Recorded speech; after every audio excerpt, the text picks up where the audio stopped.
Ok, muy buenas tardes. Bueno, me siento muy complacida que Lorena me haya solicitado que haga su presentación para este seminario. Voy a dar primero algunos datos biográficos, digamos, de Lorena. Lorena estudió química en la Universidad Tecnológica Metropolitana, luego hizo un magíster en ciencias biológicas en la Universidad de Chile, después hizo su doctorado también en ciencias biomédicas en la Universidad de Chile. Realizó una estadía postdoctoral en la Universidad de California, Riverside, y se incorporó al Departamento de Biología de la Facultad de Ciencias el año 2008 como profesor asistente al grupo que nosotros llamamos coloquialmente de plantas, ¿ya?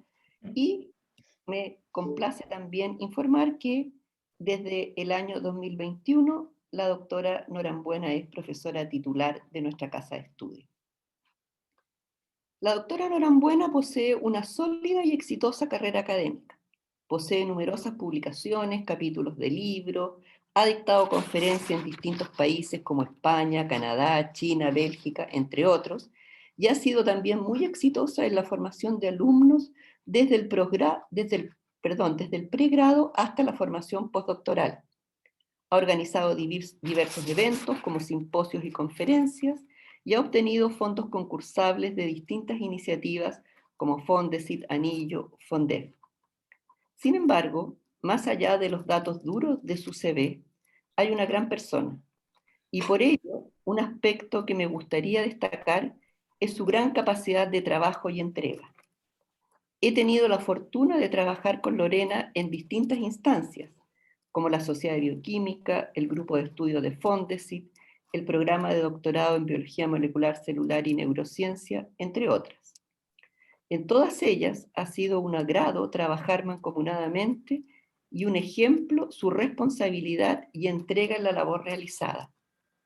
En este caminar hemos forjado lazos académicos y también personales, por lo que agradezco la oportunidad de presentarla en esta instancia, donde nos mostrará buena e interesante ciencia en el ámbito de las plantas, que es la pasión académica de la Lorena, especialmente en lo relacionado con los mecanismos fisiológicos que utilizan las plantas para enfrentar las condiciones del medio ambiente en que éstas se encuentran, que entiendo será el tema del seminario de hoy. Así que muchas gracias, Lorena, y ahora el escenario es todo tuyo.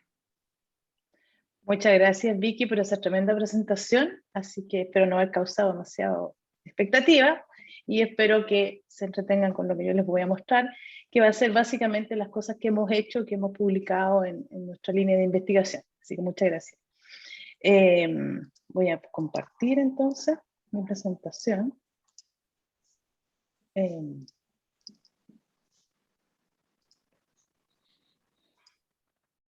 Espero que se esté viendo la presentación. Esta es la diapositiva que yo siempre presento cuando me introduzco o cuando presento a nivel de todo tipo, digamos. Yo sé que ustedes conocen bien la Casa Central y la Facultad de Ciencias, pero creo que siempre es importante destacar que nosotros somos uno de las facultades de nuestra universidad. Y como dijo Victoria, yo me incorporé a trabajar en el grupo de plantas, como le decimos coloquialmente, pero hace varios años nosotros le llamamos el Centro de Biología Molecular Digital. De hecho, tenemos un logo bastante moderno y que está en el fondo formado por 4 investigadores, Liliana Cardemil, Michael Hansford y Claudia Stanch, con quienes he colaborado y compartido un espacio importante en mi carrera académica en la universidad. Además tenemos un logo, mis estudiantes hacen logos, así que tenemos uno propio del laboratorio de nuestro grupo, pero la verdad es que esto va cambiando en el tiempo y es bien dinámico. Hoy día les voy a presentar este seminario que yo he titulado La practicidad de los organismos y su dependencia de respuestas rápidas y dinámicas a nivel celular.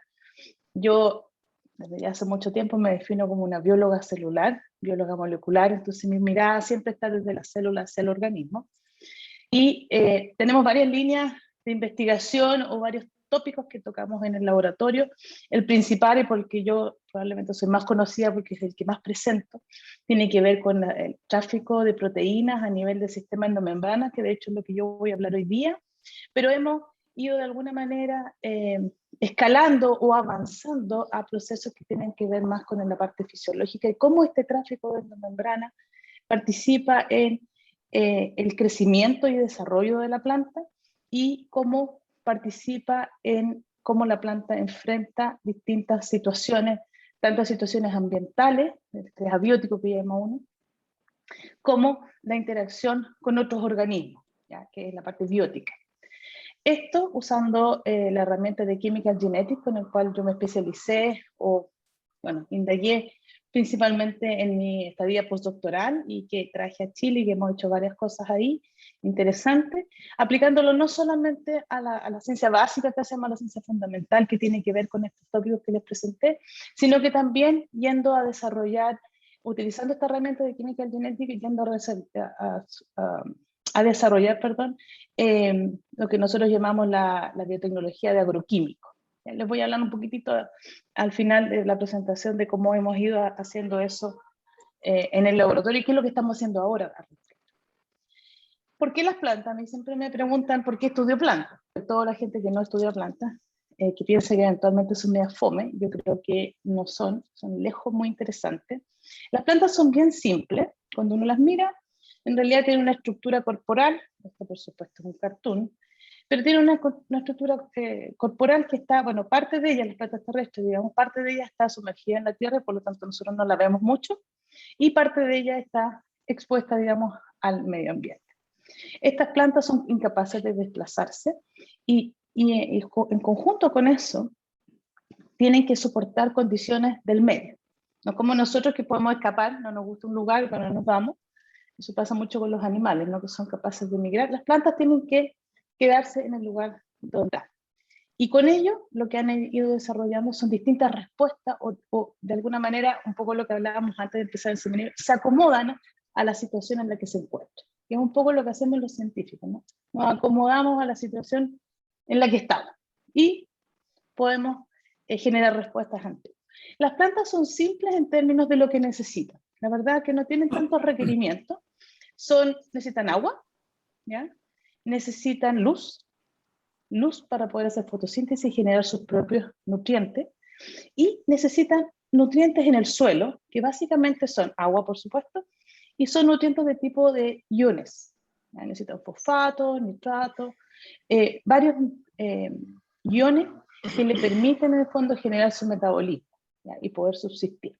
Por lo tanto, si uno tiene una planta, no es mucho lo que tiene que hacer, tiene que dar un suelo que contenga estos nutrientes en una manera biodisponible y una cantidad de agua adecuada. Por supuesto, muchos nutrientes genera un problema, como en todos los casos los excesos no son buenos y mucha agua también, por lo tanto tiene que haber una cierta regulación, o no sé si una regulación, pero tiene que haber ciertas condiciones que son óptimas para el crecimiento de las plantas. Cuando estas condiciones no son óptimas, las plantas se adaptan o responden.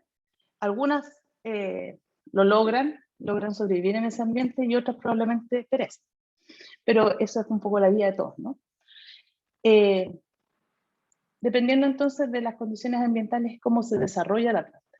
La planta en un primer momento, cuando es un embrión, esto está dentro de la semilla, esta es una planta que es la Arabidopsis thaliana, que es una planta modelo en todos los estudios de biología molecular y biología celular, así que es la planta que nosotros utilizamos para nuestras investigaciones, pero en el fondo todas las plantas, la mayoría de ellas, de las angiospermas, se comportan igual.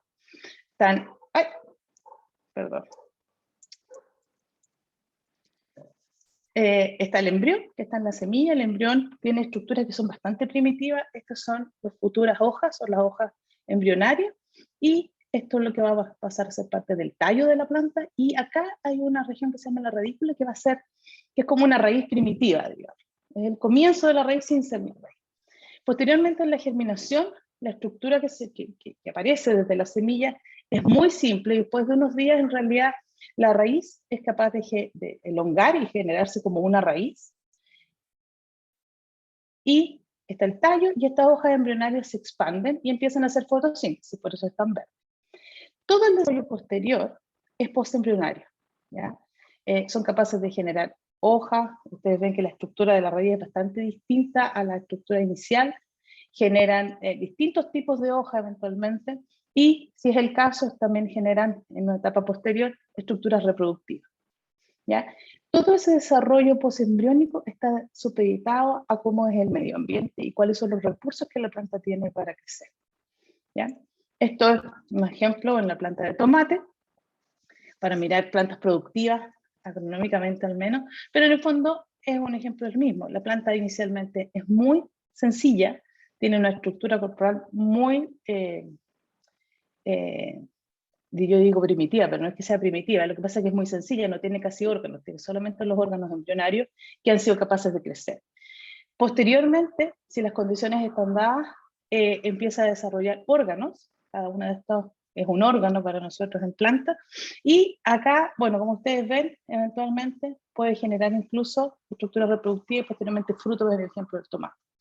Les traigo esta lámina básicamente para concentrarnos en algo que nosotros hemos estado estudiando ya hace muchos años en realidad, y en lo cual de alguna manera nuestra investigación nos fue encaminando hacia ello, que son las estructuras de la raíz. ¿Ya? Si ustedes miran, yo cuando voy a los colegios, por ejemplo, y les muestro, digo que básicamente debajo de la tierra hay otro árbol, porque si ustedes miran la raíz, esta raíz es ramificada y puede formar estructuras que son bastante complejas. Cada planta tiene una estructura de raíz que es característica, que tiene que ver con la identidad de esa planta. ¿Ya? Está probablemente codificada genéticamente y tiene una cierta estructuración. Pero en base a la respuesta, al tipo de nutrientes y la accesibilidad a los nutrientes que hay en el suelo, es cómo esta se va desarrollando. Lo que me representa aquí estos colores básicamente es que, claro, en el suelo no es homogéneo, el suelo hay capas, hay lugares en que es más rico en algunos nutrientes, hay lugares que son más ricos en otros nutrientes. Por ejemplo, el fosfato, que es esencial para el crecimiento de las plantas, está más superficial que el nitrato, por ejemplo, que también es esencial para el crecimiento de la planta. Acá les traigo un ejemplo. Esta es una monocotyledónea que se muestra la estructura radicular en dos condiciones: un suelo que tiene baja cantidad de agua y un suelo que está irrigado adecuadamente. Y ustedes ven que la estructuración, las raíces que se ven, en este caso son más largas y tienen estos pelos son ramificaciones de estas raíces que son más cortas. En cambio, en un suelo salino, un suelo más seco, tienen raíces más cortas, pero estas prolongaciones son más largas. Uno lo explica porque aumenta la superficie de captación de la poca agua que hay en el suelo. Pero básicamente lo que les quiero dejar como mensaje es que esta planta de la misma especie se adapta y su raíz se arboriza de una manera distinta, ¿ya? Que tiene que ver con las necesidades que tiene esa planta y en la condición que se encuentra. Acá un ejemplo de Arabidopsis thaliana que está crecida en suficiencia de nutrientes, tiene todos los nutrientes que necesita.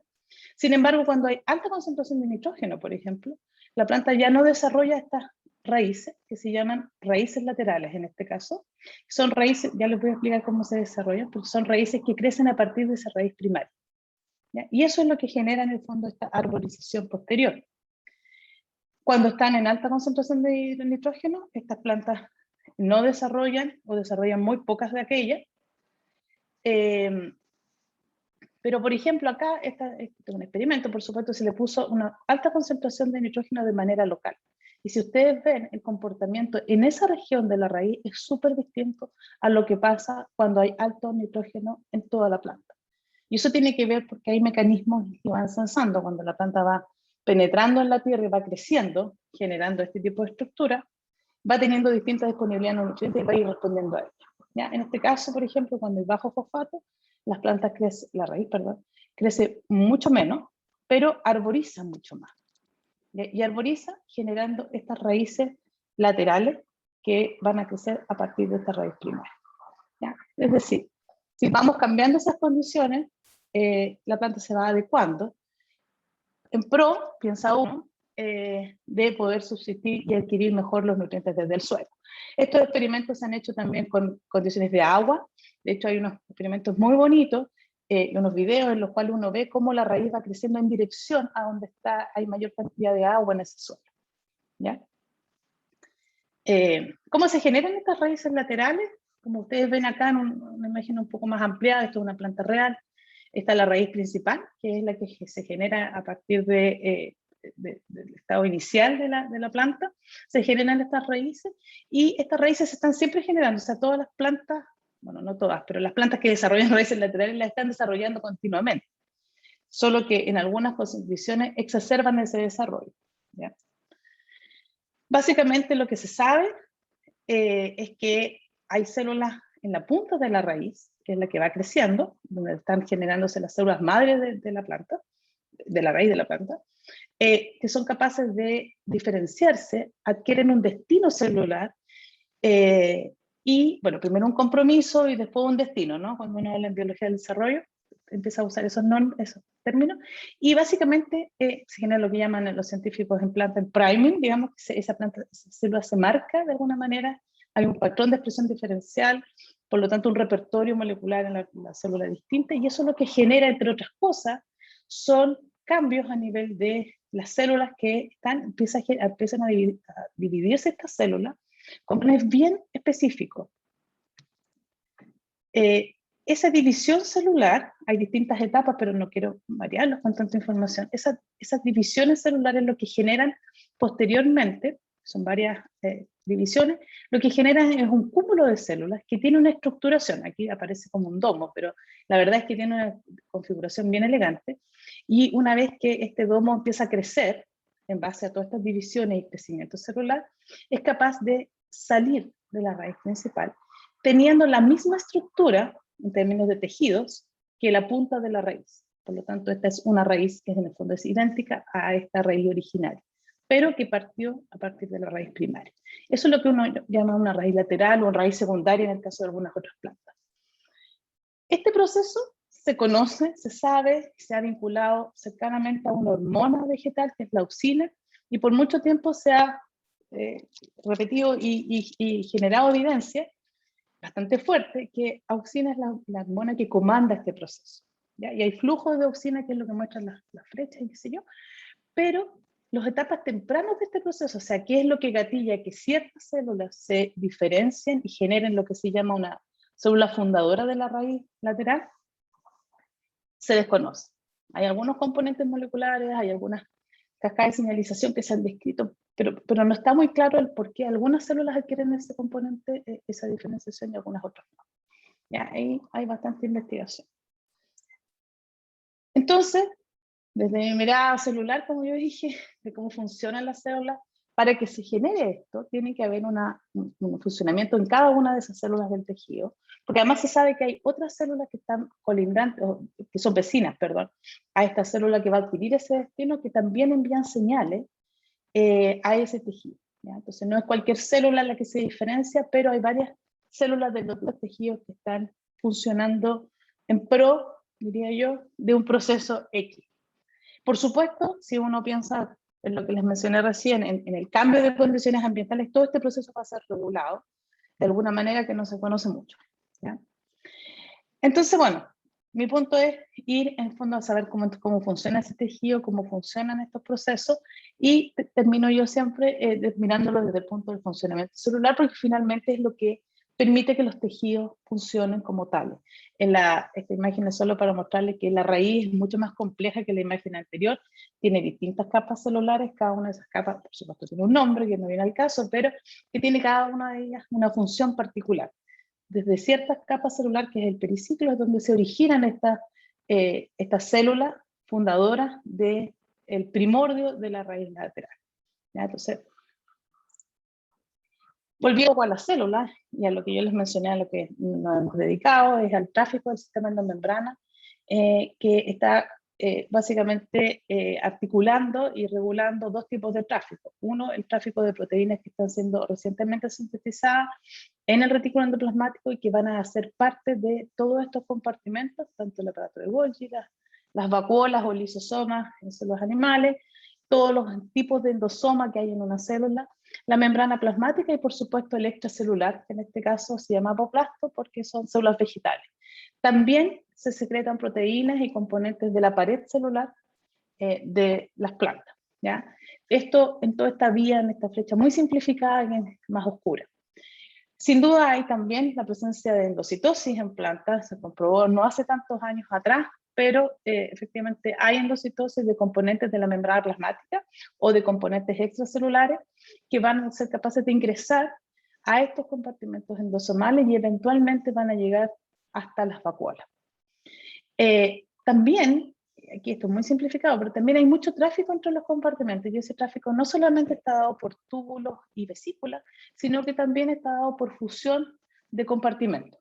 ¿Ya? Hay mucha maduración de compartimentos y es muy activo. Sin embargo, la célula funciona bastante bien, digamos, a pesar de todo ese tráfico. Y por supuesto, las herramientas que tenemos para poder intervenir y hacer este tráfico tienen que ver con el uso de modelos genéticos, que se usa mucho en plantas, y bueno, todas las herramientas de biología molecular y biología celular que podamos tener acceso. Ese sistema endomembrana y el tráfico celular que hay en estos compartimentos participa en muchas funciones de la planta y en muchas funciones de la célula. A nivel de la célula, bueno, el funcionamiento celular depende de ello, las proteínas que se secretan o las que se capturan desde el medio ambiente, en términos desde el medio extracelular. En términos de señalización, es muy importante que exista este tráfico funcionando de buena manera. También en todo lo que tiene que ver el crecimiento, la diferenciación celular, el establecimiento de la polaridad, en general en las células vegetales es muy importante la polaridad celular, y eso afecta directamente, mi mouse está muy loco, el crecimiento de la planta y todos los procesos de desarrollo. También se han vinculado el tráfico de endomembrana a la capacidad de la planta a responder a estímulos. Yo le puse algunos acá, pero en realidad hay bastante más bibliografía que muestra que el rol del sistema endomembrana es muy importante, como muchas otras cosas en la célula. Una de las limitantes en plantas es la redundancia génica. En general, la redundancia génica parece ser un mecanismo de las plantas que está muy presente en todas ellas. Hay varios genes que codifican para una misma proteína, entonces cuando uno genera pérdida de función de genes en estos modelos genéticos, la verdad es que hay redundancia génica, hay genes que pueden tomar el lugar, las proteínas pueden tomar el lugar, entonces es difícil de evaluar, y en particular el sistema endomembrana se ha mostrado que es esencial para la vida de la planta. Muchas de las mutaciones que se han generado para estudiar algunas de estas rutas resultan ser letales, uno no tiene el organismo, así que no puede seguir estudiando. Y por otro lado, esta redundancia genera la necesidad de ir a doble, triple o sea, a veces quíntuple mutantes para poder efectivamente evaluar esa pérdida de función de algún tipo de proteína en particular en un cierto proceso fisiológico. Y eso, desde hace ya más de 20 años, yo creo, generó un interés de desarrollar la técnica que se llama, o la aproximación que se llama Chemical Genetics, para encontrar compuestos químicos capaces de perturbar procesos biológicos, que tiene la ventaja de que uno puede adicionar este compuesto químico en un momento particular, pues lo puede dejar de adicionar y por lo tanto se va a diluir en el tiempo, entonces uno puede hacer cambios momentáneos, digamos, transientes, en el proceso cuando está estudiando. Acá esto fue una revisión que escribimos hace varios años atrás con Ricardo Tejo, que estuvo haciendo el postdoc en mi laboratorio, y que ahora está en la Universidad de Iquique, en la UNAP. Y aquí colectamos información que a la fecha eran compuestos químicos que se habían descrito por esta metodología y que eran capaces de perturbar el sistema endomembrana, y que han sido utilizados no solamente para perturbar el sistema endomembrana y entender qué es lo que están haciendo los compuestos, sino también para usarlo como una herramienta para poder conocer procesos biológicos celulares y biológicos fisiológicos, a nivel fisiológico, para poder entender la importancia de estos procesos en el funcionamiento de la planta. Nosotros particularmente trabajamos, cuando yo hice mi postdoc, en estos compuestos que se llaman sortin 1 y sortin 2. Yo me traje la investigación que había realizado con sortin 2 y comencé así mi línea de investigación en la Facultad de Ciencias, y debo reconocer que fue súper útil haberlo hecho, y agradezco a mi advisor del postdoc que permitió que lo hiciera, porque en el fondo fue la línea de partida para lo que estamos haciendo ahora. Este compuesto tiene esta estructura, que claro, cuando uno la mira se parece a ciertas cosas, pero cuando uno hace un análisis estructural en estructura 3D, en realidad no es parecido a muchas cosas en términos de metabolitos que usa la planta. Sortin 2 es un compuesto sintético. Las plantas no sintetizan este compuesto, por lo tanto el uso de este compuesto básicamente es tengo que reconocerlo, es no fisiológico, digamos, es una herramienta que nosotros tenemos para poder perturbar el sistema endomembrana y evaluar qué pasa con ello. ¿Ya? Haciendo esto, para resumir, Patricio Pérez, hace mucho tiempo atrás, logramos publicar, porque fue difícil publicar este artículo, pero Patricio Pérez haciendo fue un estudiante de pregrado, después haciendo su magíster, logramos publicar que efectivamente este compuesto lo que hace es acelerar el tráfico endocítico. Normalmente los compuestos que uno encuentra inhiben procesos. Nosotros, yo creo que tuvimos suerte y encontramos un estimulador de la endocitosis. Y lo que hace este compuesto es estimular que componentes de la membrana plasmática se internalicen hasta los endosomas, viajen hasta los endosomas tempranos, viajen hasta los endosomas tardíos y efectivamente después terminen en la vacuola. De alguna manera, con distintos tipos de herramientas genéticas, químicas y una mezcla de ellos, logramos determinar que SORT2 tiene un efecto a nivel del tráfico desde endosoma temprano hasta endosoma tardío. Aparentemente es ahí donde tiene su mayor efecto, pero cuando uno mira, efectivamente son componentes que vienen desde la membrana los que van viajando y llegan a la vacuola. Concomitantemente con ello, y gracias a que Patricio era muy observador, se dio cuenta que este compuesto genera más raíces laterales, que son plantas controles que tienen sus raíces laterales. Cuando uno crece las plantas en SORT2, efectivamente hay más raíces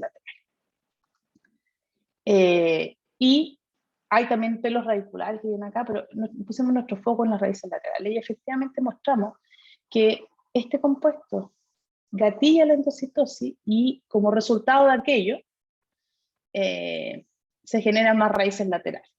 ¿Ya?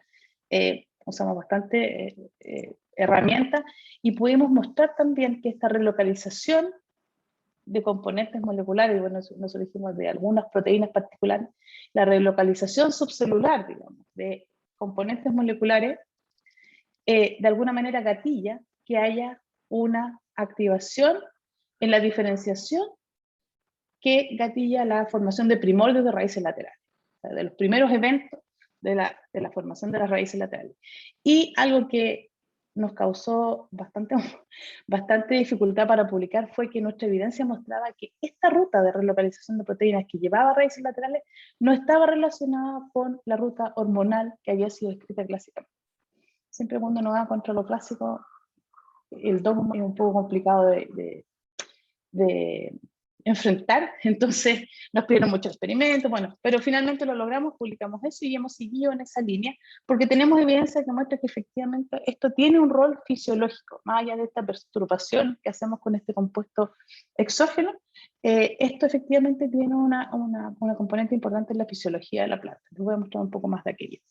Ya, entonces, bueno, este compuesto que está afectaba, efectivamente, esta ruta de tráfico, permitía entonces que de alguna manera, nosotros pusimos señalización, pero la verdad que era una discusión al respecto de un modelo de trabajo, de alguna manera terminaran habiendo más primordios de raíces laterales, porque se iba a una etapa temprana del proceso de desarrollo.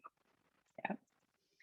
También nos fijamos que cuando estos componentes que se debían relocalizarse, debían relocalizarse en la vacuola, porque cuando usábamos una droga que perturbaba esto, o sea que inhibía el tráfico desde los endosomas tardíos a la vacuola, no se producían las raíces laterales. ¿Ya? Por lo tanto, lo que estuviese viajando desde la membrana plasmática a través de estos compartimentos y al interior de la célula debía llegar a la vacuola, o algo debía llegar a la vacuola. ¿Ya? No sabemos a la fecha qué es lo que viaja, ni como dicen algún alumno me decía, ¿y por qué viaja? Bueno, no sabemos. ¿Ya? Pero lo que sí sabemos es que la guarmanina inhibe dos tipos de proteínas que son encargadas de sintetizar fosfoinositol, el PI4P y el PI3P. Y Carlos Rubilar, en su tesis de doctorado, mostró que efectivamente la guarmanina está afectando, la cantidad de guarmanina que nosotros usábamos, que inhibía este proceso, estaba afectando ambas enzimas. Entonces él se propuso encontrar cuál de estas enzimas, o ambas, podían estar participando, regulando el proceso que estábamos afectando con el compuesto SORT2. Y él encontró un inhibidor específico para cada una de ellas. Les voy a mostrar el inhibidor que inhibe la fosfatidilinositol 4 quinasa, que es el PAO, y efectivamente, cuando uno miraba, cuando uno agrega sorten, hay más primordios de raíces laterales, como se ve acá, la barra negra es sorting, ¿ya? Hay un estímulo, pero cuando se agrega PAO, cuando se hace las incubaciones con PAO, inhibiendo la PI4 quinasa, ese estímulo de formación de raíces laterales se pierde. Normalmente las investigaciones muestran que se usa PAO de entre 10 y 20 micromolar, pero la verdad que nosotros que trabajamos con químicos sabemos que, y tenemos experiencia en que los compuestos pueden generar acciones inespecíficas, entonces siempre tratamos de trabajar con dosis mucho más bajas. Y eso fue lo que hizo Carlos. Efectivamente, concentraciones bajas de PAO, mucho más bajas que las usadas, son capaces de abolir el efecto en raíces laterales que tiene esta estimulación química. Y eso no tenía ninguna relación con el efecto que tiene la hormona auxina, que es lo que se muestra acá. ¿Ya? Esa concentración de PAO no afecta, efectivamente, la señalización hormonal. Entonces estamos hablando que el proceso que estamos evaluando, que dependería de la PI4 quinasa, de la actividad de la PI4 quinasa, perdón, tiene que ver específicamente con este proceso que ocurre en base a la relocalización de componentes al interior de la célula. Esto lo que está mostrando es un ensayo de endocitosis. Aquí ustedes están viendo en verde las vacuolas, y en este color magenta estamos visualizando el tráfico de un marcador de la ruta endocítica, y ustedes ven que ese marcador a un tiempo X del experimento está tanto en la membrana plasmática como parte de él está en la vacuola. Lo que se ve mejor acá en el mapa de intensidad en la señal verde es que parte de ese marcador ya llegó a la vacuola, parte está en la membrana. En la misma temporalidad, cuando hacemos el experimento con sorting, lo que tenemos es que gran parte del marcador está presente en esa vacuola y queda bastante poco en la membrana, lo que evidencia lo que habíamos mostrado antes, que efectivamente acelera la endocitosis. Pero cuando vemos el inhibidor de la PI4 quinasa, esto no sucede. Eso quiere decir que al inhibir la actividad de esta PI4 quinasa, no solo tenemos menos raíces laterales, sino que tenemos menos tráfico endocítico. ¿Ya? O sea, seguimos viendo lo mismo. Entonces, la generación del PI4P sería importante para el efecto que tiene el compuesto en el tráfico endocítico y en la generación de órganos. Fuimos a mirar si había más incremento en la formación de PI4P. Usamos una sonda que estaba descrita, esto es una sonda con GFP, que es un sensor del PI4P y del reclutamiento del PI4P a las membranas celulares. Por lo tanto, cuando ustedes ven verde, es porque hay PI4P enriquecido en esas membranas celulares y lo que estamos visualizando es GFP. El PI4P está presente no solo en las membranas plasmáticas, sino también en los endosomas. Cuando hacíamos las incubaciones con sorting, vemos un aumento de la cantidad del biosensor en los endosomas. Por supuesto, cuantificamos esto y vemos que acá las barras negras están en presencia de en la condición de inhibición de la PI4 quinasa, y aquí vemos que efectivamente hay aumento de PI4P tanto en la membrana plasmática como aumento en el PI4P de los endosomas, que es lo que está en el intracelular. Ya, ahora, ese aumento es transiente porque aumenta y luego disminuye en la membrana plasmática y luego vuelve a aumentar. En cambio, en el intracelular solo aumenta y bueno, toma más tiempo el que comienza a disminuir. Ya, por lo tanto, esa estimulación química que estamos haciendo, lo que está haciendo es que hayan cambios en los niveles de PI4P asociados a las membranas celulares, la membrana plasmática y la membrana endosoma. Cuando inhibimos la actividad de la PI4 quinasa, al estimular químicamente no se produce ningún cambio. Tampoco se produce la aceleración de la endocitosis y tampoco las raíces laterales. Por lo tanto, podemos concluir que efectivamente lo que está haciendo la estimulación química con sorting 2 es aumentar los niveles de PI4P. Si es eso lo que causa la endocitosis y las raíces laterales, lo podemos sugerir fuertemente, diría yo, como un evento que estaría arriba de los procesos celulares. Y eso tiene sentido, el PI4P se requiere para el tráfico endocítico. Esto no lo vimos con el PI3P, por lo tanto sería específico para el proceso. No traje los datos, pero no hemos publicado tampoco esos datos. Entonces dijimos, bueno, vamos a ver a la planta, porque esto es en condiciones usando un inhibidor, que siempre uno puede argumentar que puede que no sea específico, lo específico que uno quiera, etc. Y fuimos a mirar entonces en planta, bueno, ¿cuáles son las PI4 quinasas que se conocen en planta? Y se había descrito una familia de PI4 quinasa, y se había descrito particularmente que la pérdida de función de la PI4K beta 1 y de la beta 2, que se llaman así, PI4-3B, su familia, la pérdida de función de ambas generaba una alteración del crecimiento de la raíz, el crecimiento de la raíz primaria. Entonces dijimos, bueno, vamos a mirarla. Bueno, la verdad que lo dijo Carlos, Carlos diseñó todo esto. Vamos a mirarlo porque eventualmente tenemos la pérdida de función de la PI4 quinasa y podemos ver el efecto si esto se ve en manera fisiológica. Se había descrito, aquí está la evidencia, y las referencias, se había descrito que esa mutante tiene menos niveles de PI4P. ¿Ya? Por lo tanto, teníamos una condición ahora de inhibición de la actividad enzimática de PI4P, la incapacidad de sintetizar PI4P. Y lo que vimos en la mutante es que la mutante sola, bueno, tiene una raíz más corta, como lo que ya les mostré, pero tiene más raíces laterales. O sea que la pérdida de función de la PI4K genera, bueno, de estas dos particularmente, genera efectivamente más raíces. ¿Qué era lo que hacíamos con sorte? Poníamos sorte, no se generaba el PI4P y se generaba más raíces laterales. Perdón, y ahí no se generaba más raíces laterales. O sea, nos parecía un poco contradictoria la evidencia, porque no era lo que esperábamos, pero dijimos, bueno, la mutante, la pérdida de función, nos está demostrando que hay algo relacionado de la PI4 quinasa con el rol en desarrollo.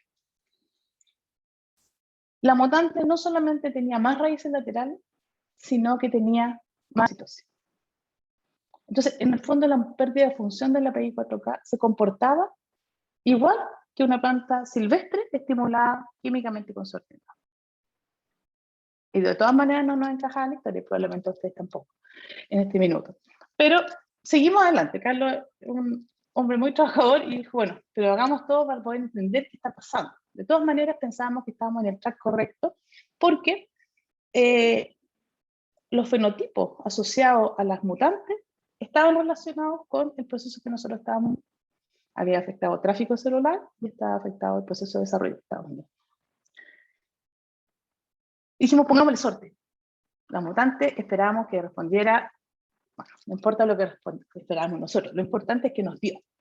Una planta Walter, a la cual agregamos sorte, genera más primordios de raíz lateral, o sea, genera más raíces laterales, a una cierta concentración que es la que usamos siempre, y en cambio la mutante no respondía. Hacíamos la estimulación química a las distintas dosis y no respondía. O sea, era resistente al efecto del compuesto. Entonces, una posibilidad era que ya la mutante tenía exacerbada la endocitosis y tenía exacerbadas las raíces laterales. Por lo tanto, a lo mejor el compuesto no era capaz de hacer más estimulación, porque habíamos llegado a tope. Pero eso no era correcto porque, por ejemplo, si agregamos la hormona exógenamente, la hormona responsable del desarrollo de raíces laterales, sí se estimulaba la formación de raíces laterales. Por lo tanto, la planta tenía capacidad de hacer más raíces laterales, solo que no las hacía cuando estaba con sorte. ¿Ya? Bueno, entonces, como el estímulo químico de sorte gatilla el aumento de PI4P, nosotros dijimos, bueno, suplementemos PI4P a esta planta y agregámosle sorte. O sea, tenemos la mutación, la pérdida de función de los PI4K, pero le agregamos el producto de la reacción, el PI4, de manera exógena. Hicimos eso y ahora la mutante positivamente generó más endocitosis y generó más raíces laterales en respuesta a eso. Entonces, seguíamos de todas maneras, y de hecho seguimos con este efecto, que es un poco contradictorio del rol de la PI4K, 3 beta 1 y beta 2 en condiciones normales en una planta versus el de condiciones estimuladas químicamente. No, vamos a saltar eso. Básicamente lo que tenemos entonces en condiciones normales es que el rol de las PI4, 3B, 1 y 2 sería regular negativamente tanto el tráfico endocítico como la formación de raíces laterales, porque con la pérdida de función nos mostraba que esos procesos estaban exacerbados. A diferencia de aquello, cuando estimulamos con sorten 2, las proteínas, las PI4-3B, entonces serían responsables de regular positivamente o serían requeridas para la acción de este compuesto. Porque se requiere de la actividad de la PI4 quinasa para sintetizar PI4P, para estimular el tráfico endocítico y para estimular la formación de raíces laterales. Todavía no entendemos cómo está pasando este proceso y lamentablemente no hemos podido seguir la investigación, pero nuestro modelo de trabajo muestra, y fue lo que planteamos en el artículo en Plant Physiology, que niveles basales de PI4P probablemente lo que están haciendo es reclutando en estas membranas biológicas, la membrana plasmática y intracelular y los endosomas, a partners, a proteínas que tienen afinidad por PI4P en bajos niveles. Tiene cierto partner asociado y eso estaría reprimiendo en condiciones normales la tasa endocítica y la tasa de raíces laterales. ¿Ya? Cuando nosotros estimulamos químicamente con sorting, algo hace el compuesto que lo que hace es estimular incrementando los niveles de PI4P, para lo cual estas enzimas serían las responsables. Por eso en la pérdida de función no se ven los aumentos de PI4P. O no se verían, porque no los miramos, pero no los miramos, pero no deberían ocurrir porque PI4P son los responsables de la síntesis.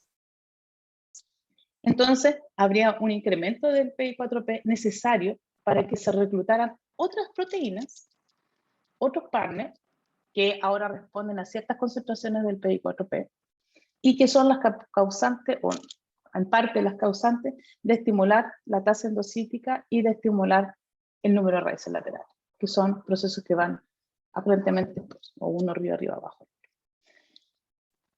Entonces ahora tenemos un modelo en el cual muestra que para estos procesos de desarrollo, de formación de raíces laterales, son importantes esta relocalización de proteínas y este tráfico de componentes desde la membrana hasta las vacuolas, pasando por los compartimentos endosomales, en los cuales las PI4K3B 1 y 2 tienen un rol fundamental, que el estímulo químico que le estamos dando lo que hace es aumentar los niveles de PI4, que son fundamentales para que este proceso se lleve a cabo.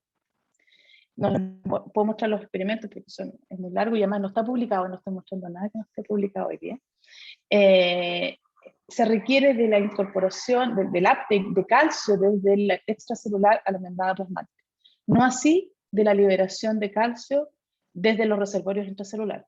¿Ya? De alguna manera se requiere para que esto suceda de la incorporación de calcio desde el extracelular al interior de la célula. Y que este proceso gatilla un programa transcripcional bien particular, o al menos distintivo del patrón transcripcional que gatilla el efecto de la hormona auxina. Por lo tanto, estamos en presencia de un mecanismo que es, no me atrevo a decir que es distinto, pero sí que va por una vía distinta al menos, porque para esto se requiere auxina, se requiere la señalización de la hormona. Si hacemos manipulaciones para inhibir la acción de la hormona, nosotros no tenemos finalmente el desarrollo de raíces laterales, porque para el desarrollo de las raíces laterales es muy importante la hormona.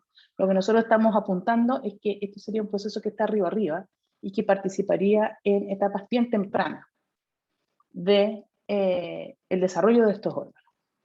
Ahora, lo que pensamos, porque lo que usamos, como yo dije hace un rato, usamos Sorting 2, una cosa muy sintética, que es una herramienta que nosotros tenemos y que nos ha permitido visualizar este proceso biológico. Pero la pregunta es, ¿cuál es el estímulo que gatilla la incorporación de componentes de la membrana plasmática al interior de la célula? ¿Qué es lo que se está transportando? ¿Qué es lo que tiene que traficar en la célula para generar este patrón de desarrollo o de diferenciación o del programa transcripcional? Eso no lo sabemos. Nuestra hipótesis en el fondo anterior fue que de alguna manera este mecanismo estaría sensando los niveles de nutrientes, o estaría sensando señales que tienen que ver con los niveles de nutrientes. De hecho, nuestro objetivo, y esto es una diapo que yo preparé en el 2019, era efectivamente que en ese momento estábamos haciendo investigación con respecto a poder entender si la baja de nutrientes era capaz de gatillar procesos como estos, con los mismos componentes moleculares, con las mismas características. Llegó la pandemia y todos ya sabemos lo que pasó en nuestros laboratorios, o al menos en el mío, así que no pudimos avanzar en eso y nos quedamos sin poder, tenemos resultados preliminares, pero no son tan concluyentes como para mostrárselos hoy día. Tenemos resultados preliminares que mostrarían que podría tener un rol en las deficiencias de nutrientes, y eso es lo que queremos indagar, pero no pudimos seguir adelante con ello. Ahora, en unos minutos, no me quedan tantos, pero en unos minutos les voy a contar lo que hicimos en el siguiente fondo. Es decir, la estrategia fue, ya que estábamos a la espera de poder concretar esto y poder ir un paso más allá para poder seguir la investigación en términos de ir a mirar componentes que estuvieran gatillando el proceso y yendo río abajo en los mecanismos de los perfiles transcripcionales, a ver qué es lo que se está generando en el fondo, en las células de los tejidos de la raíz. Cambiamos un poco el foco en el siguiente Fondesit, que fue adjudicado, así que yo creo que la evidencia fue buena, digamos, en términos de que los evaluadores fueron bastante positivos con nosotros. Y fue enfocarnos en otro tema que desarrolló en su momento Lorena Pizarro, también estudiante de doctorado, bueno, graduada, y de hecho Lorena fue a hacer un postdoc a Israel y ahora volvió y está en la Universidad de O'Higgins con un cargo estudiando biología celular vegetal, así que le está yendo bastante bien, yo estoy muy contenta por ella. Ella empezó una línea un poco distinta en el laboratorio en ese momento, pero la verdad es que ha sido bastante fructífera en mostrar que el tráfico del sistema endomembrana está regulado por algunos factores de transcripción. Y para ello lo que ella hizo, acá escribimos en ese tiempo un review que tenía que ver con mostrar que procesos de tráfico celular podían ser regulados transcripcionalmente y que habían factores de transcripción involucrados. Sin embargo, esos factores de transcripción no habían sido descritos. Entonces Lorena, en su tesis de doctorado, comenzó una estrategia para poder identificar factores de transcripción que estuvieran regulando procesos de tráfico. ¿Ya? Y ella encontró, efectivamente, aquí tenemos uno de los factores de transcripción que ella caracterizó bastante bien en su tesis de doctorado, que es el BCIP25. La familia BCIP en las plantas es bastante numeraria. De hecho, hay varios grupos de factores que se agrupan no solamente por la estructura de la proteína, sino que también por la función fisiológica que cumplen en la planta. Básicamente les voy a resumir que la pérdida de función de BCIP25 acelera la endocitosis. De alguna manera, lo que está mostrando acá la figura es que un trazador que está en la membrana plasmática va más rápido a los componentes intracelulares en un tiempo menor, digamos, que en condiciones normales. Esta es la pérdida de función, y aquí ustedes ven estos cuerpos más grandes, lo que representa, para decirlo fácil, es que hay más incorporación de componentes que están en la membrana celular, en la membrana plasmática, hacia el interior de la célula. ¿Ya? Y también ella mostró, no les voy a mostrar esa evidencia, pero también ella mostró que la pérdida de función del factor de transcripción generaba cambios en los niveles transcripcionales de algunos genes que codifican, para proteínas de tráfico. ¿Ya? Ella escribió su artículo, pero ese artículo fue sugerido, le pidieron ciertos experimentos que no hemos sido hasta ahora capaces de generar, estamos ahí a la espera, o no sé. Pero lo que ella generó fue bastante evidencia que mostraba que efectivamente BCIP25 tenía un rol fisiológico y que esta regulación de la endocitosis tenía un efecto en la planta. ¿Ya? La planta era más tolerante al estrés salino, era más tolerante a ciertas condiciones y entonces el rol fisiológico era bastante interesante. También mostró varios componentes de tráfico que cambiando, efectivamente había la pérdida de función de este factor. Nosotros seguimos esa investigación con Francisca Cabello, que trabajó en el laboratorio, y ella empezó a estudiar otros factores de transcripción con un colaborador en Suecia, que tiene una colección de mutantes en distintos factores de transcripción y que ellos estudian básicamente el rol de los factores BCIP en distintos procesos fisiológicos. Nosotros lo tomamos y empezamos a mirar si la pérdida de función de distintos factores de transcripción de la familia de los BCIP, tenían un rol en endocitosis, y encontramos que efectivamente sí. Hay varios de ellos, no todos, que tienen un rol en la regulación transcripcional, en la regulación del tráfico endomembrana. Estoy leyendo el título. El título del proyecto es la regulación transcripcional del sistema endomembrana en Arabioxis thaliana, y focalizado directamente a los factores BCIP. No a todos los factores BCIP, sino que a los factores BCIP que están involucrados funcional y físicamente, de hecho, con el factor BCIP25, que es el que tenemos más datos al respecto. Y también Cifuentes, en su seminario de título, mostró que efectivamente BCIP25 tendría un rol en la respuesta al déficit de fosfato. Por lo tanto, un proyecto Fondesit actual, que ha partido un poco accidentado con post-pandemia o en pandemia todavía, tiene que ver con evaluar el rol de estos factores de transcripción en el tráfico endocítico y en cómo las plantas se adaptan, o cómo las plantas responden al menos, a los déficits nutricionales. ¿Ya? Espero que en otro seminario, en un par de años, les pueda contar algo que hemos publicado al respecto.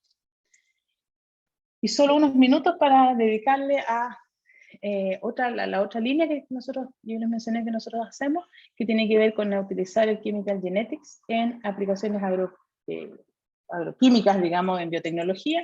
Nosotros hace varios años atrás nos propusimos un proyecto que tenía que ver con buscar biomoduladores del crecimiento vegetal, buscando compuestos químicos que fuesen capaces de alguna manera, estimular o inhibir, por supuesto, procesos de desarrollo en plantas, procesos de crecimiento. Fuimos, Cecilia Rodríguez, haciendo postdoc en el laboratorio, hizo un screening de 10.000 compuestos, mirando distintos compuestos que tuvieran efecto en distintos órganos de la planta. Eso también lo publicamos. Fue bastante bueno ese proyecto, sin embargo, no fuimos muy considerados a la hora de seguir financiando nuevas etapas. Eso fue un proyecto FONDEF, ciencia aplicada, en etapas tempranas, digamos, cuando nos permitían hacer investigación con una proyección aplicada, y lamentablemente no hemos tenido más financiamiento para seguir adelante, pero a raíz de ello tenemos una colección de compuestos de diversas estructuras, lo que les muestra aquí el tipo de estructura, con distintos efectos en el crecimiento vegetal. ¿Ya? Bueno, no voy a explicar eso. Básicamente tenemos una colección de compuestos que son bioactivos en planta y que podrían tener la capacidad de modular respuestas de crecimiento y de desarrollo. Con esa colección lo que mostramos es que, por ejemplo, al agregar un cierto compuesto se potencia, por ejemplo, el crecimiento de la raíz, o el pasto, por ejemplo, es más largo, y eso tiene una aplicación biotecnológica porque, bueno, la gente que se dedica al cultivo de este tipo de plantas le interesan esos rasgos, por eso lo seguimos. De hecho, este proyecto fue en colaboración, Claudia Stanch era la directora alterna, y también participó Miguel Allende y Álvaro Glavich de nuestro departamento, haciendo los ensayos de toxicidad en animales, en modelos animales. Así que ahí está la colección esperándonos, y ya que tenemos esa colección esperándonos de compuestos bioactivos, y además conocemos algo de la toxicidad que estos puedan tener, lo que estamos haciendo ahora en un proyecto anillo que es liderado por Claudia Stanch y por Michael Hanford, es participar en este proyecto anillo que se llama, no sé cómo se llama en español, a esta altura me cuesta traducirlo, pero ahí está, que tiene que ver con estudiar el efecto del estrés abiótico en plantas y poder generar herramientas para una agricultura sustentable, en una iniciativa que podrá ser conocida en los medios como Planta Conciencia. Y nuestro rol ahí es poder caracterizar compuestos de la colección que tenemos que sean capaces de proteger o de alguna manera paliar el estrés que tienen las plantas cuando están sometidas al estrés abiótico. ¿Ya? Tenemos resultados muy preliminares porque justo este proyecto comenzó con la pandemia. Así que ahí está. Los miembros, quiero agradecer a todos ustedes por su atención, y quiero que ustedes vean que son nuestros actuales miembros en el laboratorio. Este fue un esquema hecho por Loreto, que es un estudiante de pregrado que está en el laboratorio, en el cual resume bastante bien nuestra investigación. Estamos preocupados de los mecanismos celulares que tienen que ver con la fisiología de las plantas y el desarrollo, por supuesto. Hay varios estudiantes de doctorado, bueno, hay dos en realidad, y está Efraín también, quien es un apoyo profesional que tenemos, que ya lleva más de un semestre trabajando con nosotros, y Francisco Pávez y Loreto, que son estudiantes de pregrado. Quiero agradecer también, o al menos nombrar, a antiguos miembros del laboratorio, tanto doctorados como profesionales. Varias de las personas que están acá hicieron tesis conmigo, y todos los que están en asterisco en realidad son aquellos estudiantes, ahora profesionales, doctores, que hicieron como la carrera, ¿no? El pregrado conmigo, luego el magíster y luego el doctorado. Así que eso, quiero agradecerlos a todos, y por supuesto el funding vino de distintas agencias, Fondesit, Milenio, Fondef, cualquier cosa que yo pueda postular es bienvenida, o no cualquier cosa, pero todas estas instancias son bastante buenas y hemos estado activamente postulando a otros fondos que tienen que ver con, bueno, CONICYT antiguamente y ANIT ahora en el tiempo más moderno. Y bueno, por supuesto hay financiamiento también que proviene de la Universidad de Chile, y la Universidad de California en su momento también aportó a la investigación, sobre todo en los años posteriores a mi postdoc, así que siempre le agradezco porque ayudó a construir los inicios del laboratorio. Muchas gracias a todos ustedes. Muchas gracias, Lorena, por esta interesante charla, diversa, muy entretenida. Y ahora damos la palabra a los asistentes. Si alguien quiere preguntar, tú vas a mirar el YouTube, yo estoy mirando el chat, pero pueden prender el micrófono. Si alguien quiere preguntar, puede directamente encender su micrófono y preguntar. A ver, Pamela Urrutia. Pamela, adelante. Sí, hola Lore, Hola. interesante la presentación, y tengo dos preguntas. La primera es más bien general, si hay algún beneficio para la planta el tener, por ejemplo, raíces más cortas pero más ramificadas comparadas con las raíces, por ejemplo, más largas pero menos ramificadas. Como un beneficio me refiero, o alguna diferencia en cuanto a crecimiento de la planta, si son más rápidas en crecer, por ejemplo, o algún beneficio de ese tipo. Y la segunda, para hacerla inmediatamente, si miraron el efecto de estas moléculas sorting sobre las RAF-GTPasa. Y lo pregunto porque en algún momento estuve trabajando como en polaridad, y ahí veíamos que modificando la actividad de las RAF-GTPasa podía tener axones más largos, más cortos y más o menos ramificados, que es como similar a lo que ustedes están viendo como en plantas, y uno trata de hacer la analogía. Eso. Sí, lo primero es si la planta tiene beneficios con generar un tipo de arborización u otro. Bueno, eso depende bien de la identidad de la planta y depende de lo que esté, me van a retar aquí lo que voy a decir, pero lo que esté buscando. Porque en el fondo la arborización de las raíces más cortas a veces tiene que ver con lo que encuentra en el sustrato. ¿Ya? En el sustrato va a encontrar ciertos iones más superficiales que otros. Entonces la estrategia a veces es la raíz más corta, pero más extendida en el, no sé si me estás mirando, pero extendida en el área, digamos. ¿Ya? Por ejemplo, para buscar agua. Eso es lo que se ha mostrado. Y la planta empieza a buscar.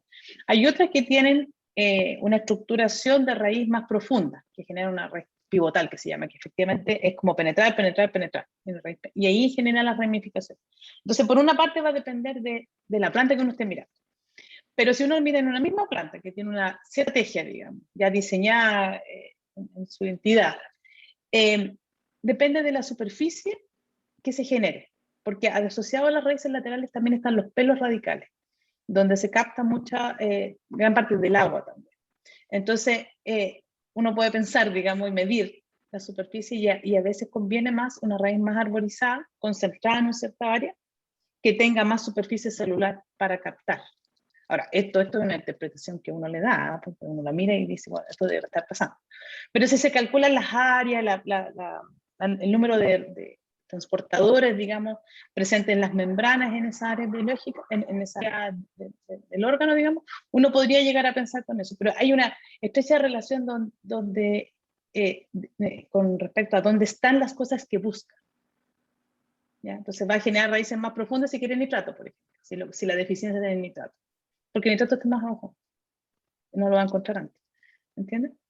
Eso, y con respecto a la segunda pregunta, no hay muchas maneras de estimular las GTPasa en plantas, es difícil hacer experimentación, lo que se puede hacer es hacer manipulación sobreexpresándola, y de hecho lo que uno hace en general, usamos muchos modelos genéticos, es comparar con mutantes de pérdida o de ganancia a función de la GTPase. Hay algunas de ellas que generan patrones similares, ¿ya? En términos de que uno ve aceleración de la endocitosis y ve también esta abundancia de raíces laterales, pero no es tan clara la correlación. Nos gustaría, por ejemplo, claro, poder estimular GTPases en particular y poder evaluar si efectivamente se imita, digamos, el efecto. Pero no lo hemos hecho. Ahora, sin duda, la ramificación y la generación de estructuras que se pasan en las neuronas, cuando uno lo mira así, sin pensar en el tipo celular, que tienen mucha diferencia, el proceso es el mismo. De hecho, el tipo de estructuración que se forma es muy similar. Gracias, Lore. De nada. Ok, ¿alguna otra pregunta de los asistentes? Puedo preguntar, Lorena, me entró la curiosidad de por qué Claro. o cómo se produce esta estratificación de los nutrientes, porque en los cultivos, no sé, yo me imagino que la gente como remueve el suelo y todo, pero cómo aparecen estas capas en el fondo de fosfatos o nitratos o cosas a distintos niveles. Bueno, una cosa tiene que ver cómo es el suelo no tratado, no estamos hablando de una superficie arable, estamos hablando que en los suelos en general los nutrientes están en distintos lugares. Tiene que ver con cómo se generó ese suelo y la estratificación que tiene. Ahora, si estamos hablando de una superficie arable, una superficie de cultivo, ahí hay varias cosas que tienen que ver, porque claro, primero el agricultor lo que hace es dar vuelta a la tierra, ¿no? Eso es lo que ellos dicen, demos la vuelta. De hecho, usan esa expresión. Tiene que ver con airear y también con homogenizar un poco esa superficie. Además, en el suelo hay microorganismos, Francisco me va a decir, hay microorganismos que están alimentando o afectando todo ese medio ambiente. Y hay algo que es bien importante también, es que es la biodisponibilidad. Porque una cosa es que el suelo tenga fosfato y otra cosa es que ese fosfato esté disponible. Entonces lo que pasa muchas veces es que hay suelos que son demasiado ricos en fosfato, pero no está biodisponible para la planta. ¿Ya? Hay algunas asociaciones que la planta hace con microorganismos en los cuales le permite tener cierta biodisponibilidad de algunos nutrientes, es cierto, pero lo que pasa, por ejemplo, en el manejo agrícola es que a veces los agricultores, bueno, por falta de conocimiento o porque así es la experimentación también en la agricultura, le echan, pero cantidades exorbitantes de nutrientes al suelo y al final generan efectos deleterios más que efectivos. ¿Ya? Pero primero, para responder en el fondo a tu pregunta, tiene que ver con la estratificación del suelo, como se dio, digamos. Así funciona. Así está. Y lo otro tiene que ver con la manipulación que hace efectivamente el suelo arable. Hay todos unos manejos también de campo, digamos, que se sabe que si el agricultor plantó cierto tipo de planta, al ambiente va a ser un cambio y no va a sembrar lo mismo, y eso tiene que ver con la cantidad de nutrientes utilizados y el cómo estos suelos se regeneran. ¿Ok? ¿Alguna otra pregunta o comentario que quieran hacer respecto a la charla? ¿Claudia? Bueno, oye Lore, súper buena tu presentación porque mostraste de la A a la Z, entretenido también verlo. Nada, y que estoy muy curiosa lo del sorting, o sea, ¿qué hipótesis tienes? ¿A qué molécula podrá estarse uniendo? Es algo que hemos discutido montones de veces en reuniones de grupo, ¿te acuerdas? Pero ahora con tus avances, los nuevos hallazgos, con el fosfatinoxitol, ¿qué es lo que se prospecta? O sea, ¿hacia dónde va la hipótesis ahí? Mira, lo que ha mostrado en los últimos, no sé, 5 años, yo creo, es que en plantas también funcionan unos péptidos que son sintetizados en la planta y que son capaces de señalizar y que tienen su receptor en la membrana plasmática. Algunos de esos péptidos participan en estos procesos de desarrollo de raíces laterales. No se ha mostrado directamente que sean capaces de especificar estas células fundadoras o participar en procesos como eso, pero sí se sabe que hay receptores en la membrana plasmática. El área de la endocitosis en la planta es bien posterior a todo lo que se sabe de endocitosis en animales. Entonces a veces uno suena como que esto debió saberse, pero no se sabía. Entonces el descubrimiento o la descripción de los receptores que están a nivel de la membrana plasmática no es tan reciente. Perdón, es más bien reciente, no es tan antiguo, quise decir. Y entonces ahora cada vez más hay más receptores que se conoce que están en la membrana plasmática. Algunos de ellos se han estudiado que tienen que ser internalizados, por ejemplo, los receptores que determinan las respuestas bióticas, por ejemplo, ya se sabe que tienen que ser internalizados. Entonces, lo que nosotros pensamos, bueno, yo al menos, es que probablemente lo que está haciendo esta estimulación química que hacemos con Sorting es permitiendo que receptores que participan en el proceso de señalización o por nutriente o por alguna otra vía sean internalizados de manera sintética, digamos, ¿no? Que normalmente no lo serían. Entonces, nuestra idea es probar que los componentes moleculares de los cuales depende la respuesta a la baja de nutrientes o a la estación por péptidos, por ejemplo, que es difícil de hacer, estaría respondiendo de la misma manera. Entonces, lo que yo pienso es que Sorting 2 básicamente es una estrategia experimental que nos permite hacer que estos receptores se internalicen. Se habrían receptores en la membrana plasmática que sensarían señales que vienen del extracelular y que permitirían generar esta cascada que va a depender de segundos mensajeros como calcio, como fosfatinoinositol, llevando esta vía de tráfico. Esa es como la hipótesis. Ahora, está difícil buscarlo. Uno tiene que empieza a probar unos y otros. Para algunos se ha mostrado que los receptores los transportadores de nutrientes, por ejemplo, se ha mostrado que para algunos de ellos es importante que reciclen que se internalicen y reciclen a la membrana plasmática. Entonces, desde ahí viene la idea de que podría ser. Pero hay que probarlo. Ahora, ¿cuál sería el trasfondo, digamos, importante fisiológico? Que eso es rápido. La respuesta por la hormona es muy importante y sin duda es esencial en este tipo de procesos, pero las respuestas hormonales en general son más tardías, más lentas, digamos.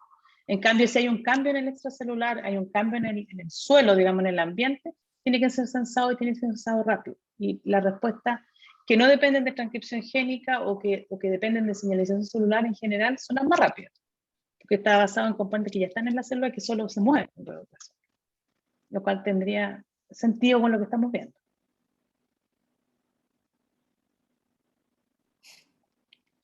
Gracias, Lorena. Liliana, ¿quieres Gracias. preguntar? En esta misma respuesta, Lorena, ¿sería posible mutar a estos receptores de manera que ya no unieran al, ¿cómo se llama?, al compuesto orgánico que esto está usando? ¿Hay alguna? Y en esa forma demostrar de que efectivamente esa es la forma de actuar del compuesto. Sí, mira, hay algunos receptores que se han descrito de este tipo, que están relacionados con el desarrollo de las raíces laterales, que es el proceso que miramos, pero las mutantes no son pérdida de función completa, entonces está un poco complicado mirarlo. Lo que uno puede conseguir, por ejemplo, es hacer como en el fondo las comparaciones y hacer un plato entre la pérdida de función, la ganancia de función, qué pasa si se aumentan los niveles del señalizador, por ejemplo. Ahora, no hay, de la gente que ha estado trabajando en estos receptores, por ejemplo, no miran tráfico celular. Usan más la genética para evaluar la función. Entonces, una de las cosas que nosotros queremos hacer, la tengo ahí en carpeta, es poder evaluar el tráfico de estos receptores. Si es correcto, o sea, si es verdad lo que yo propongo, estos receptores podrían estar entrando, estos receptores de péptidos me refiero, podrían estar entrando al intracelular y empezar a evaluar si ese tráfico es importante. En general, las pérdidas de función y la genética y la redundancia en planta no nos permite llegar a tantas conclusiones, pero bueno, sin duda es algo que uno puede evaluar y tenerlo como una de las evidencias a aportar. Ya. Gracias, me gustó mucho el seminario, Lorena. Gracias.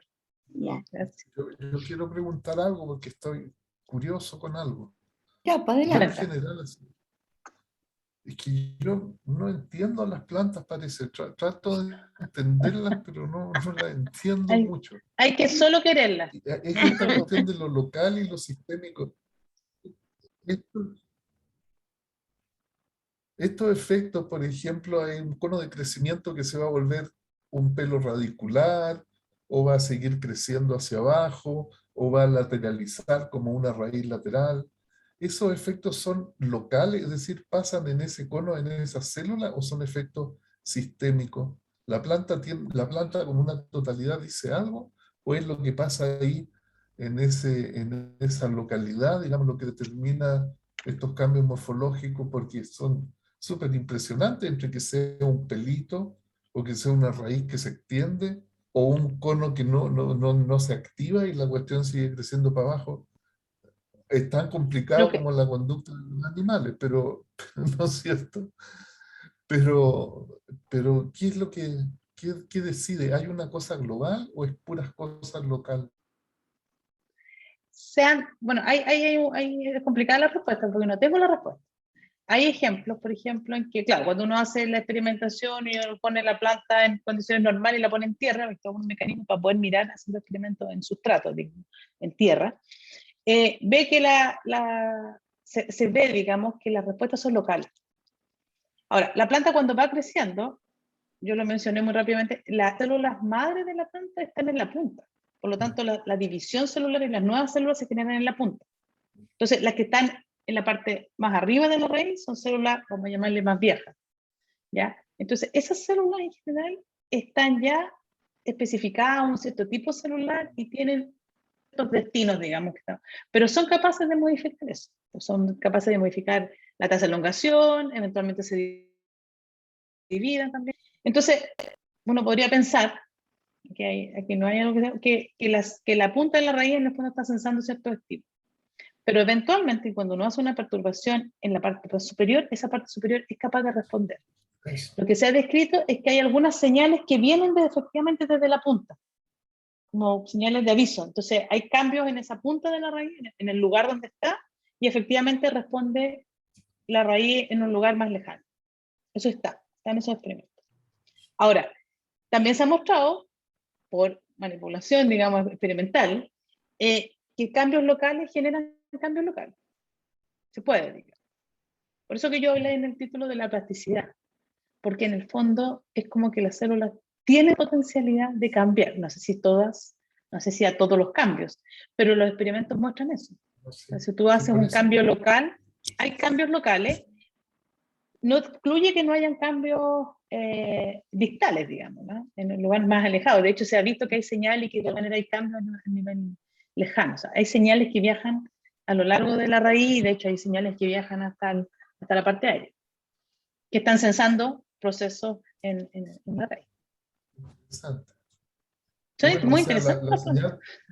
o sea, la señal para hacer una raíz lateral puede provenir de la localidad, de ese suelo, de lo que está pasando ahí, o puede provenir de la raíz misma que está más abajo, en buenas cuentas. Sí, yo creo que para eso no hay respuesta. Lo que se sabe cuando uno ve procesos de desarrollo en un cierto condición normal, digamos, muy normalita, donde le da todo lo que la planta necesita, es que se originan, estas células que fue fundadoras, se originan en la punta de la raíz. Algunas de ellas emergen como un patrón de desarrollo de la planta. Pero aparentemente, y eso no está muy estudiado, no está tan bien descrito, hay algunas que quedan como en latencia. Y uno observa esos estadios en latencia, o sea, que no lograron generar ese órgano, pero que están ahí, en lugares alejados de la punta. La teoría, pero no hay un dato, o sea, no está demostrado, es que esto está en latencia y que en algún momento un estímulo gatillería que estas, voy a decirlo mal, pero despierten, digamos, y se activen y logren emerger. Pero ese estímulo puede Esas ser señales. local, externo de la pared, o puede ser de la planta misma. Y eso te Ese pone un estímulo, bueno, problema. lo que se piensa, y es porque la planta desarrolla, tiene dos tipos de desarrollo, tiene un desarrollo que forma parte de su cuerpo, digamos, de su plan corporal, y otro que es estimulado en base a las condiciones. Lo que se piensa es que esos estadios de latencia quedarían ahí, esperando, como listos, ¿no? Listos para un cierto cambio en el medio ambiente. Pero es complicado hacer esos experimentos. De hecho, yo tengo una alumna que está ahora en el laboratorio que siempre le ha gustado eso, ir a ver esos estados de latencia y ver cómo se gatilla que terminen, digamos. Pero uno dice, o yo digo, si están ahí, deben tener una función. Es muy aleatorio en esta área. Pero no se sabe la verdad. Esto es lo que se elucubra. Ahora, imagínate un árbol que está ahí por muchos años, con una raíz X. Tiene que ser capaz de modular esa respuesta a nivel local, ¿no? Porque está supeditado por mucho tiempo a distintos cambios, el árbol sigue ahí, las raíces siguen ahí, pero cambian. Por lo tanto, esas respuestas pueden venir de, como digo yo, de la parte más antigua de la raíz o de la parte más nueva de la planta. Ahora, también uno mira, cuando uno mira distintas plantas, la que yo les muestro bien sencilla, que es Arabidopsis, pero cuando uno mira otro tipo de planta, la distancia que hay entre lo que es la punta de la raíz y el comienzo del tallo pueden ser muchísimos metros. Claro. Entonces esas Como el señales tienen que tamarú. viajar por mucho rato, digamos. O sea, Claro. no por mucho rato, perdón, largas distancias. Estoy muy coloquial para hablar bien. Tienen que viajar. Y si viajan, bien, pero tiene que ser efectivo y productivo ese viaje, digamos. O traducirse, sí, también puede ser eso, no es necesario que viaje la señal, pero en el fondo viaja el efecto. Es súper interesante para mí, todo ese tipo de pruebas, pero son bastante difíciles de mostrar ese tipo de estrategias. Considerando las cosas que uno puede hacer en el organismo completo y las que uno no puede hacer. Pero sin duda hay mucho que estudiar.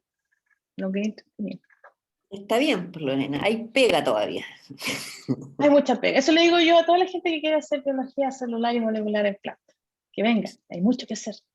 Como decía el profesor Ureta, es que todo lo fácil ya se hizo. Eso nos decía. Le decíamos algo, no, pero es que todo lo fácil ya se hizo, nos decía, cuando uno decía que no le resultaba algo.